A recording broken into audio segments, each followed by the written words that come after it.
할렐루야, 토요 새벽 기도에 자리 나오신 여러분, 주님의 이름으로 사랑하고 축복합니다. 오늘의 본문 말씀은 예레미야 18장 13절부터 23절까지의 말씀입니다. 저는 오늘의 말씀을 묵상하면서 19절부터 23절까지의 말씀을 통해 예레미야의 기도에 대해 묵상하게 되었습니다. 구약의 선지자들과 제사장들은 하나님 앞에 나아올 때 자신의 목숨을 걸고 나왔습니다. 이들은 언제나 자신의 모습을 점검하며 하나님 앞에 올곧은 태도로 나와왔던 사람들입니다. 선지자들은 백성을 향한 하나님의 분노를 직접 자신의 몸으로 받아야 되는 그러한 역할을 감당해야 했습니다. 동시에 그 분노한 하나님의 심판의 메시지를 듣고 그 뜻을 제고해달라고 하나님께 항소해야 하는 역할을 감당해야 했던 사람들입니다. 당시의 선지자들의 모습은 사극에서 신하가 왕이 내린 결정을 뒤집기 위해 자신의 목숨을 걸고 이야기하는 것으로 생각하면 이해에 도움이 될 수도 있을 것입니다. 하지만 심판을 결정하신 분은 인간이나 어떠한 왕이 아닌 다름 아닌 하나님이셨기에 그것은 쉽지 않았습니다. 또한 백성들은 잘못된 삶을 살아가고 있었기 때문에 이것에 대해서 변명할 여지는 없었습니다. 이런 상황 속에서 분노하신 하나님의 뜻을 정면으로 반박한다는 것은 하나님의 뜻을 거역하는 것과 다름없어 보였기에 이들의 삶은 어려웠습니다. 또한 선지자들은 하나님께서 하신 심판의 메시지를 사람들에게 전하더라도 백성들은 그 심판의 메시지에 귀 기울이지 않았습니다. 백성들이 그 소리를 듣기 싫어했기에 그 선지자들을 죽이고자 했으며, 백성들이 회개하여 하나님께 돌아와 하나님께서 내리신 그 심판이 그들에게서 비껴나갔을 때 그들은 거짓 선지자라는 오명을 쓰게 되어 결국 죽게 될 수 있었습니다.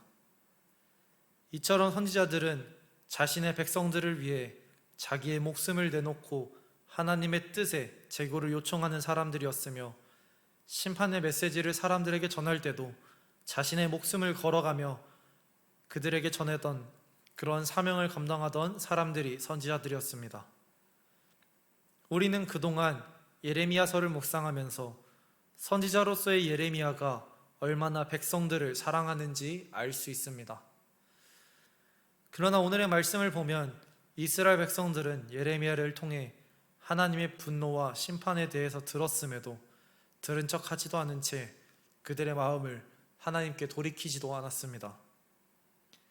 이들은 이전과 변함없이 헛된 우상들을 섬기며 살아갔고 그들에게 제사를 드리며 하나님의 역할을 대체하고자 했습니다. 이들의 역사를 이끌어 주신 하나님의 선하신 길에서 벗어나 우상들을 의존하며 악한 길로 떠나기 시작했습니다. 하나님은 이러한 이스라엘의 모습을 보시고 몹시 음란한 처녀의 모습과 같다고 이야기하셨습니다. 하나님을 떠나 악한 길로 행한 이스라엘을 향해 하나님은 그들의 원수를 흩으셨던 것처럼 그들을 흩으시겠다고 말씀하십니다.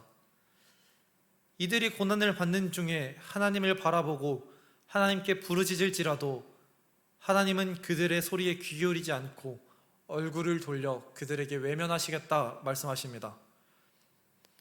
하나님은 그들의 모든 것에 대해서 침묵을 선택하신 것입니다. 이런 상황 속에서도 많은 사람들은 하나님의 경고를 듣기 싫어했습니다.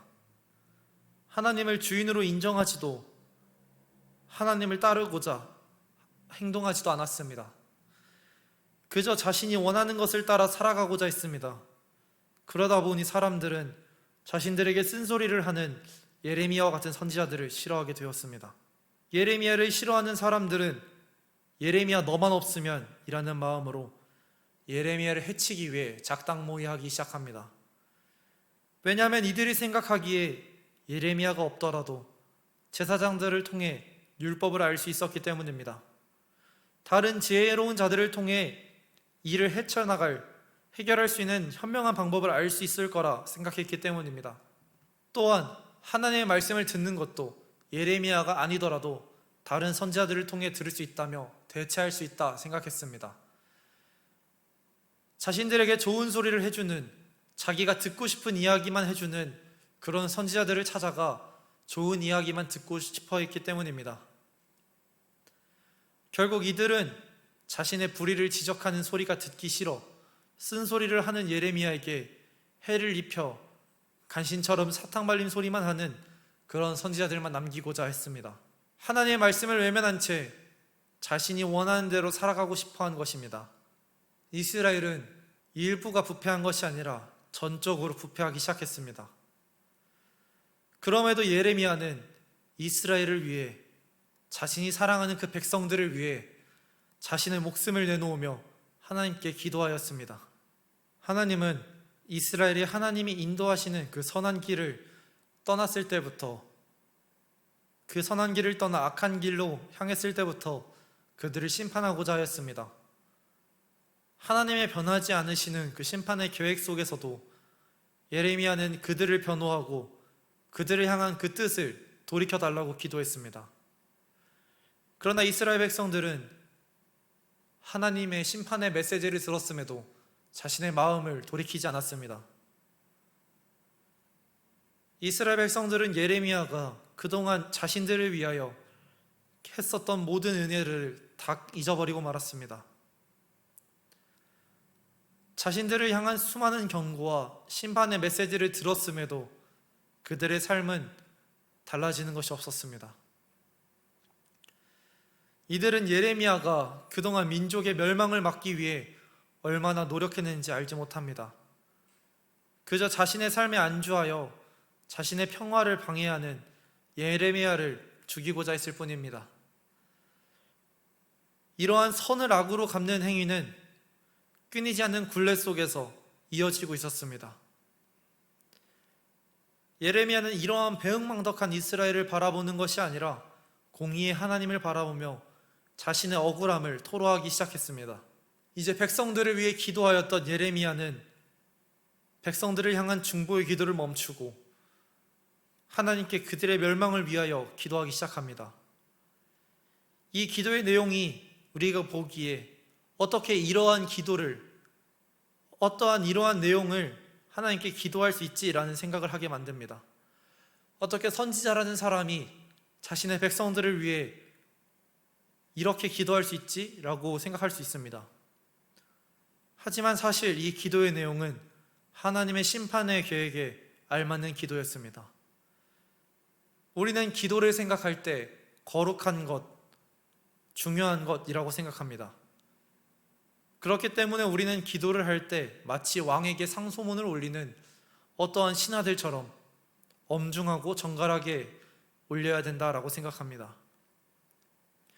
또한 기도를 너무 중요하게 생각한 나머지 자신이 하고 싶은 기도와 진정으로 자신이 해야 하는 그런 기도를 하나님께 올려드리지 못할 때가 너무 많습니다.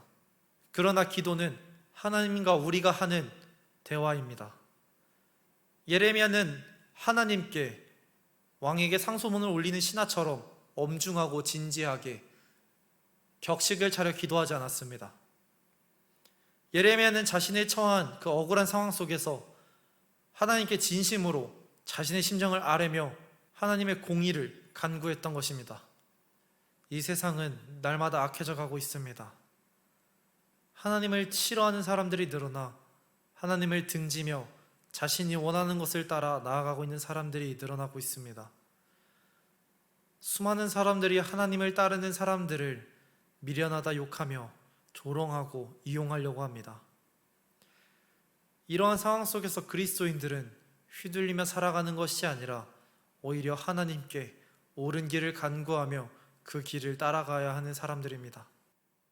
하나님의 공의가 여러분의 삶 속에 임하기를, 그런 기도를 하나님께 올려드릴 수 있는 우리가 되기를 예수님의 이름으로 기도드리겠습니다.